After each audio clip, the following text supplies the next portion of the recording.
Ce que tu vas entendre pourrait tout changer. Nous pensions connaître notre place dans l'univers. La NASA vient de divulguer des données classifiées sur un visiteur interstellaire. Cela brise toutes les lois de la physique. Les scientifiques du gouvernement sont absolument terrifiés par ce que c'est vraiment. Avant de plonger dans les preuves choquantes qu'ils ont cachées, assurez-vous de vous abonner et d'appuyer sur ce bouton « J'aime » parce que les chiffres ne mentent pas et qu'ils sont absolument effrayants. 3I/ATLAS traverse notre système solaire.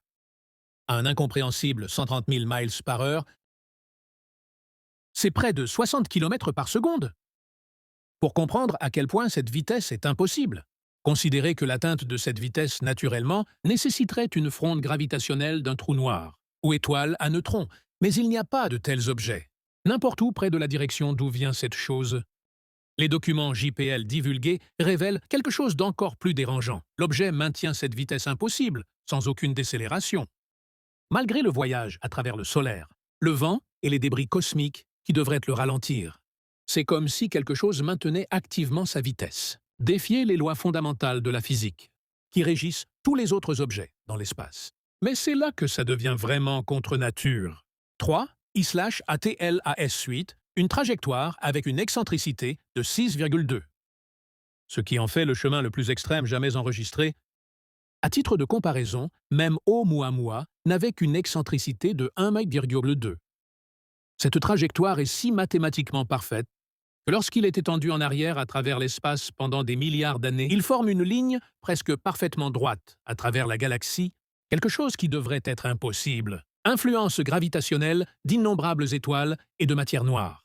Des stations de suivi de l'espace lointain, encore plus troublantes, ont détecté plus de 47 microcorrections distinctes sur le chemin de l'objet. Ajustements systématiques qui maintiennent son cours précis. Ce ne sont pas des perturbations aléatoires, causées par des influences gravitationnelles. Ce sont des corrections de cap délibérées qui suggèrent un contrôle intelligent, communication interne du gouvernement, spécialiste de la datation de l'âge. Révéler quelque chose qui empêche les meilleurs scientifiques de dormir la nuit. 3I/Atlas a plus de 7 milliards d'années. Ce n'est pas seulement ancien, mais potentiellement plus vieux que l'ensemble de notre système solaire. Notre Soleil n'a que 4,6 milliards d'années, ce qui signifie que cet objet a dérivé dans le froid, vide de l'espace interstellaire, depuis avant que la Terre n'existe. Voici la partie qui a complètement déconcerté les experts en astrobiologie. Les objets aussi anciens ne devraient plus être actifs. Après des milliards d'années, dérivant dans l'espace à des températures proches du zéro absolu, tous les matériaux volatiles devraient avoir été complètement sublimés ou cristallisés en roches inertes. Le rayonnement cosmique à lui seul aurait dû décomposer tous les composés organiques. Il y a encore 3 ans, je coupe un TLA. S affiche un comportement de comète vigoureux, libérer des quantités massives de gaz et de débris, comme s'il s'était formé hier. Le coma entourant le noyau produit plus de 400 livres de matériel par seconde. Activité. Niveau que les principaux astrophysiciens décrivent comme physiquement impossible. Pour un objet de cet âge, ce qui est encore plus inexplicable, c'est que l'analyse spectrale montre que le gaz, composition qu'on prend complexe, molécules organiques qui auraient dû être détruites par le rayonnement cosmique, il y a des milliards d'années, rapport classifié de la division d'astrobiologie, suggéré tranquillement, le comportement actif pourrait indiquer des processus internes qui ont maintenu l'objet en vie pendant des milliards d'années, processus que nous n'avons jamais rencontrés dans la nature et que nous ne comprenons pas. Télescope spatial Webb, analyse spectrale, a découvert quelque chose qui fait des experts en composition gouvernementale tout remettre en question. Ils pensaient savoir comment la matière se forme dans l'univers. La signature chimique de 3, je coupe un T, LAS content. Des rapports isotopiques qui ne correspondent à aucun processus de formation naturelle connu dans les pépinières stellaires, explosions de supernovas ou nébuleuses planétaires. Le rapport carbone, oxygène est complètement faux. Pour un objet qui s'est soi-disant formé autour d'une autre étoile, il y a des milliards d'années, la formation naturelle produit des empreintes chimiques très spécifiques, mais 3, je coupe un TLAS, montre des signatures isotopiques qui nécessiteraient des conditions de formation qui n'existent nulle part dans l'univers connu, températures à la fois trop chaudes et trop froides, niveau de rayonnement à la fois trop élevé et trop faible. Encore plus dérangeant, certaines signatures métalliques suggéraient la présence de matériaux transformés, alliages complexes et éléments raffinés, qui ne pouvaient exister que Après avoir été soumis à un traitement de niveau industriel, nous parlons de matériaux, qui montrent des signes de purification artificielle et des processus combinés qui nécessitent une technologie de pointe pour atteindre. La découverte la plus troublante est venue d'une analyse spectrale approfondie. Traces de technetium 229, un élément qui ne se produit naturellement nulle part dans l'univers, et ne peut que être produit par des réactions nucléaires en laboratoire. La présence de cet élément synthétique dans un soi-disant ancien comète naturel est impossible à expliquer par un processus naturel connu. Les experts en chimie nucléaire admettent discrètement, dans les communications cryptées, que la composition est incompatible avec la formation naturelle et suggérant une construction artificielle. Mais ces résultats sont enterrés dans des rapports classifiés qui ne sera jamais rendu public. Quelque chose de fondamentalement contre nature se passe avec 3. Je coupe un TLA, comportement et observation de S via Hubble et les télescopes Webb, ont capturé des preuves de l'impossible. La queue de l'objet pointe dans la mauvaise direction.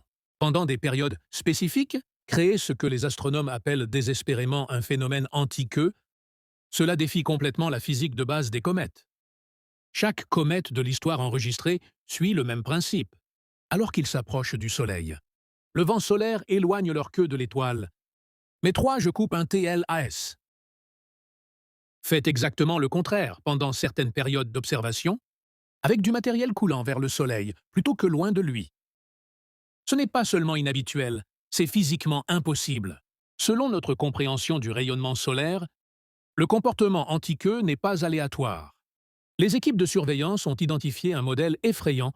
Le streaming vers l'arrière se produit précisément lorsque l'objet s'aligne sur des coordonnées célestes spécifiques, surtout quand il pointe vers la constellation du Sagittaire. Pendant ces alignements, la queue inverse la direction pendant exactement 3,7 heures, avant de revenir à un comportement normal. Ce qui est encore plus troublant, c'est que pendant ces événements anti-queue, les radiotélescopes détectent des signatures électromagnétiques inhabituelles, signaux qui pulsent à des fréquences jamais enregistrées auparavant à partir d'un naturel corps céleste. Ces signaux sont si organisés et systématiques que certains initiés de l'agence spatiale interrogent en privé. S'il s'agit de transmission artificielle, les rapports officiels contiennent des incohérences flagrantes qui suggèrent une couverture massive concernant les vraies dimensions du visiteur. Estimation initiale de la taille à partir d'observations au sol. Mettre le noyau à environ 7 miles de diamètre, déjà énorme pour un objet interstellaire. Cependant, les observations ultérieures de Hubble, mystérieusement révisées à seulement 3,5 miles. Sans explication satisfaisante du changement dramatique, voici le pistolet fumant la luminosité, niveau d'activité. Et les taux de production de gaz ne correspondent pas du tout à l'estimation de taille plus petite. La luminosité de l'objet et les quantités massives de matériaux qu'il éjecte sont complètement cohérents avec quelque chose de beaucoup plus grand que ce que les officiels rapportent publiquement. Analyse indépendante par les observatoires internationaux suggère que la taille réelle pourrait être plus proche de 12 miles de diamètre, ce qui en fait l'un des plus grands objets jamais visités dans notre système solaire. Les experts des agences spatiales admettent en privé des fuites de communications internes. Le comportement est incompatible avec les estimations officielles de la taille, mais ils continuent à publier les plus petites mesures. Pourquoi le ferait-il délibérément? Sous-estimer l'ampleur d'une découverte aussi importante? La seule explication logique est que la vraie taille provoquerait la panique du public. Si les gens comprenaient à quel point ce visiteur interstellaire est vraiment énorme. Encore plus suspecte. Des photographies détaillées du noyau ont été classées et retirées des bases de données publiques. Avec des responsables citant des problèmes d'imagerie technique comme raison, ce niveau de secret autour des mesures physiques de base est sans précédent et suggère il cache quelque chose de monumental dans la vraie nature de cet objet.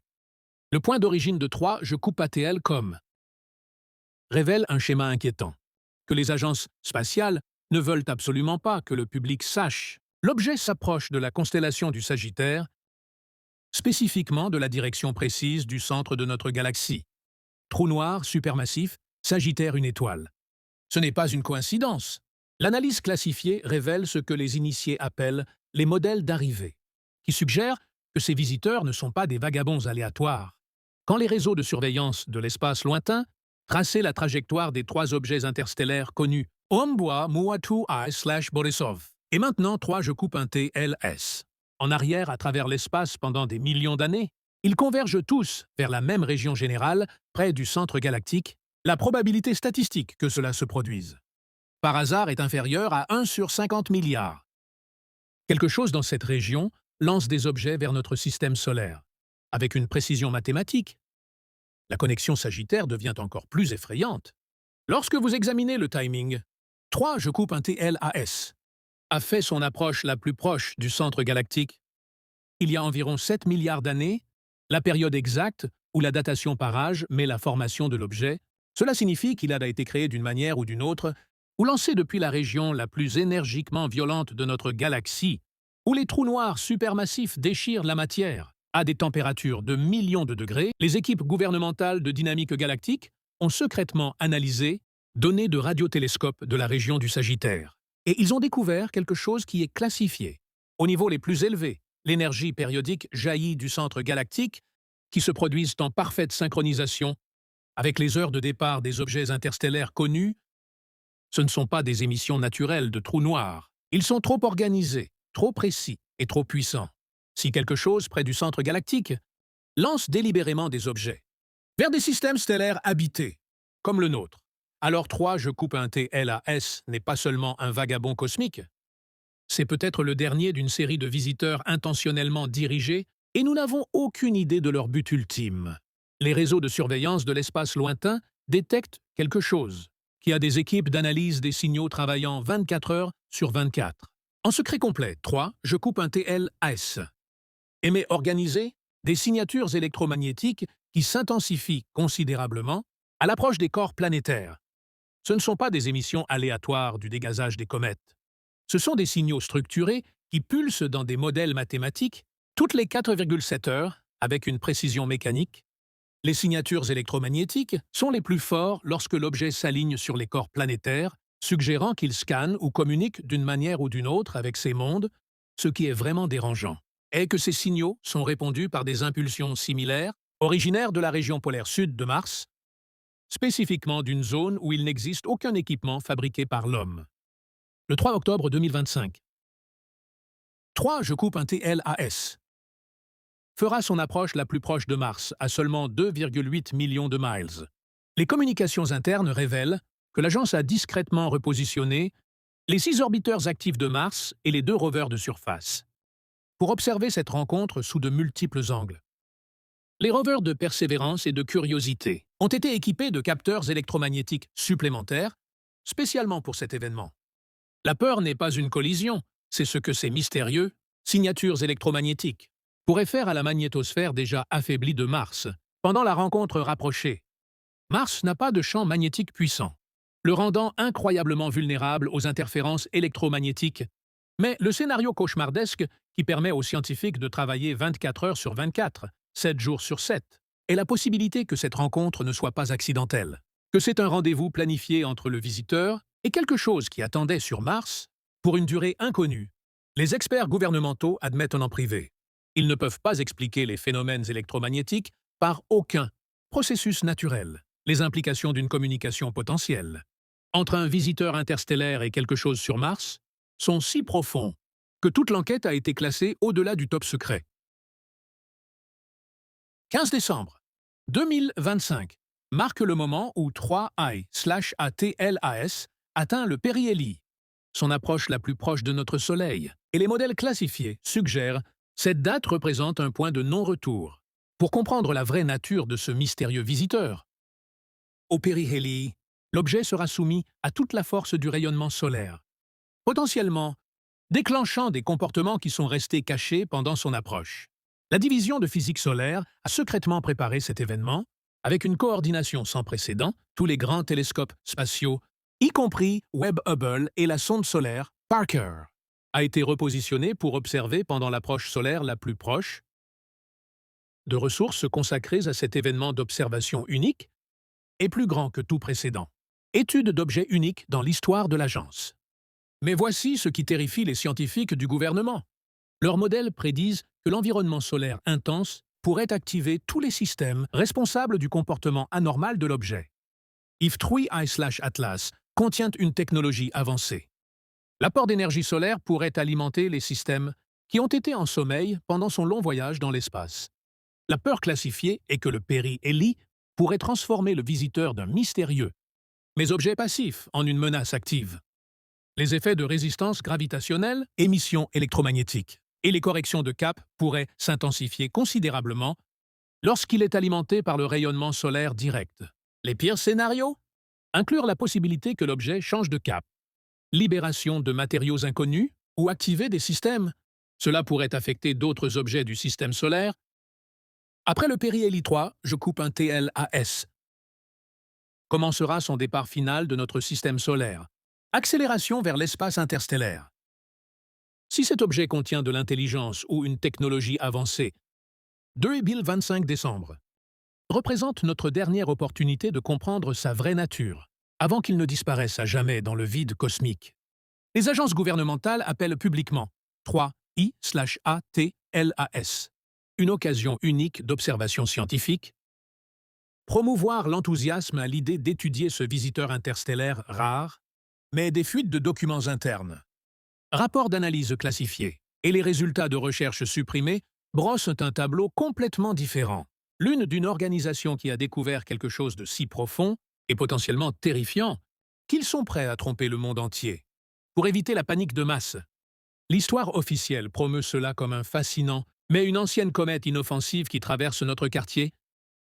La réalité cachée dans les fichiers classifiés et les communications cryptées est que chaque élément de données collecté suggère cet objet, présente des caractéristiques qui sont fondamentalement incompatibles avec la formation naturelle ou comportement à la vitesse impossible. Composition artificielle, résistance gravitationnelle, communication électromagnétique, correction de cap systématique et phénomène de queue en arrière.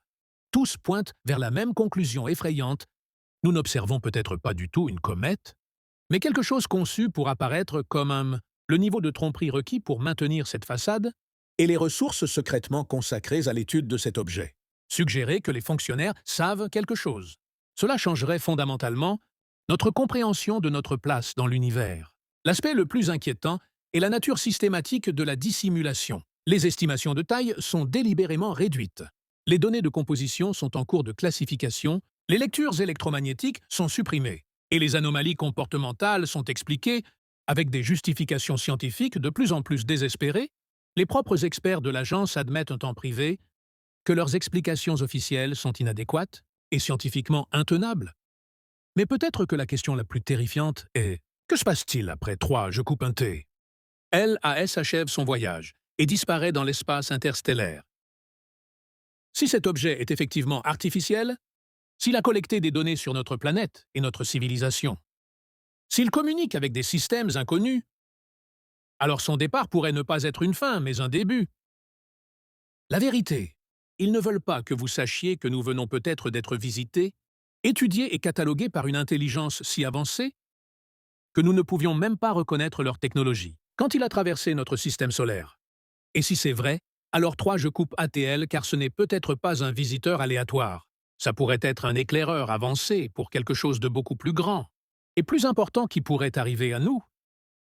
L'horloge tourne vers le 2025 décembre et avec chaque jour qui passe, les preuves montent que nous assistons à quelque chose. Ça va tout changer. Nous pensions connaître notre place dans le cosmos. La question est de savoir si nous sommes prêts pour la vérité. Que ceux qui sont au pouvoir essaient désespérément de se cacher